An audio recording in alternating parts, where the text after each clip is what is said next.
ഡൽഹി പിടിക്കാൻ സന്നാഹങ്ങൾ ഒരുക്കി ബിജെപി നേതൃത്വം. ദലിത് നേതാക്കളെ രംഗത്തിറക്കി വിജയമുറപ്പിക്കാമെന്ന കണക്കുകൂട്ടലിൽ ബിജെപി.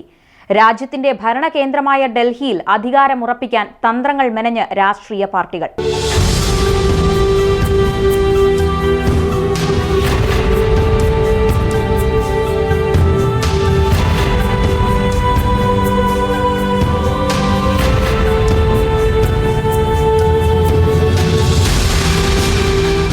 അടുത്ത മാസം ആദ്യം നടക്കാനിരിക്കുന്ന ഡൽഹി നിയമസഭാ തെരഞ്ഞെടുപ്പിൽ രാജ്യതലസ്ഥാനത്തെ ഭരണചക്രം കൈപ്പിടിയിലാക്കാൻ സർവ്വതന്ത്രങ്ങളും പയറ്റുകയാണ് ബിജെപി.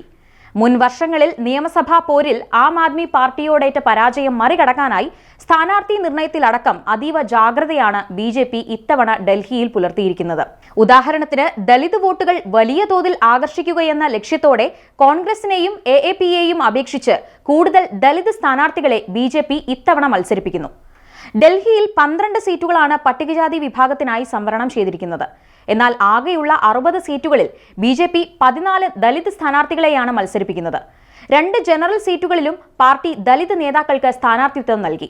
അതേസമയം മറുവശത്ത് കോൺഗ്രസ് നിരയിൽ നിന്നും 13 ദലിത് നേതാക്കളാണ് മത്സരിക്കുന്നത്.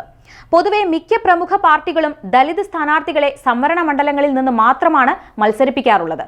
പക്ഷേ ഇതിന് വ്യത്യസ്തമായി സംവരണ മണ്ഡലങ്ങൾക്ക് പുറത്തുള്ള സീറ്റുകളിലും ദലിത് നേതാക്കളെ മത്സരിപ്പിക്കാൻ ബിജെപിയും കോൺഗ്രസും തയ്യാറാകുകയായിരുന്നു.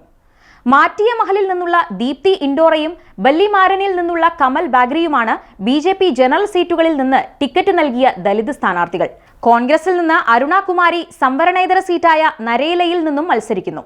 2022 MCD തെരഞ്ഞെടുപ്പിൽ ഡൽഹി ഗേറ്റ് വാർഡിൽ നിന്ന് ബിജെപി സ്ഥാനാർത്ഥിയായി ദീപ്തി ഇൻഡോറ മത്സരിച്ചിരുന്നെങ്കിലും എഎപിയുടെ കിരൺ ബാലയോട് 1700-ലധികം വോട്ടുകൾക്ക് പരാജയപ്പെട്ടു.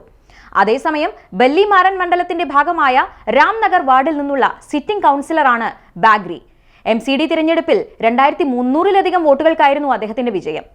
ലോക്സഭാ തെരഞ്ഞെടുപ്പിൽ ഡൽഹിയിൽ മികച്ച വിജയം നേടാനായെങ്കിലും ദലിത് വിഭാഗത്തിന്റെ പിന്തുണയിൽ കാര്യമായ ചലനം ഉണ്ടാക്കാൻ സാധിച്ചിരുന്നില്ലെന്നും ബിജെപി വിലയിരുത്തിയിരുന്നു. ഇതിന്റെ അടിസ്ഥാനത്തിൽ കൂടിയാണ് ഇത്തവണ അവർ കൂടുതൽ ദലിത് നേതാക്കളെ രംഗത്തിറക്കിയിരിക്കുന്നത്.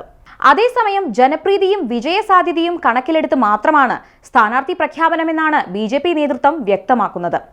കൗൺസിലർമാരായി പ്രവർത്തിച്ചതിന്റെയും പ്രാദേശിക വികസന പദ്ധതികൾ നടപ്പിലാക്കിയതിന്റെയും അടിസ്ഥാനത്തിലാണ് സ്ഥാനാർത്ഥികളെ നിർണയിച്ചതെന്ന് ചിലരെ എടുത്തുയർത്തിക്കൊണ്ട് നേതൃത്വം പറയുന്നു. സ്ഥാനാർത്ഥി പട്ടികയിലുള്ള ദീപ്തിജിയും കമൽജിയും അവർ മത്സരിക്കുന്ന മണ്ഡലങ്ങളിൽ ഏറെ ജനപ്രീതിയുള്ളവരാണ്.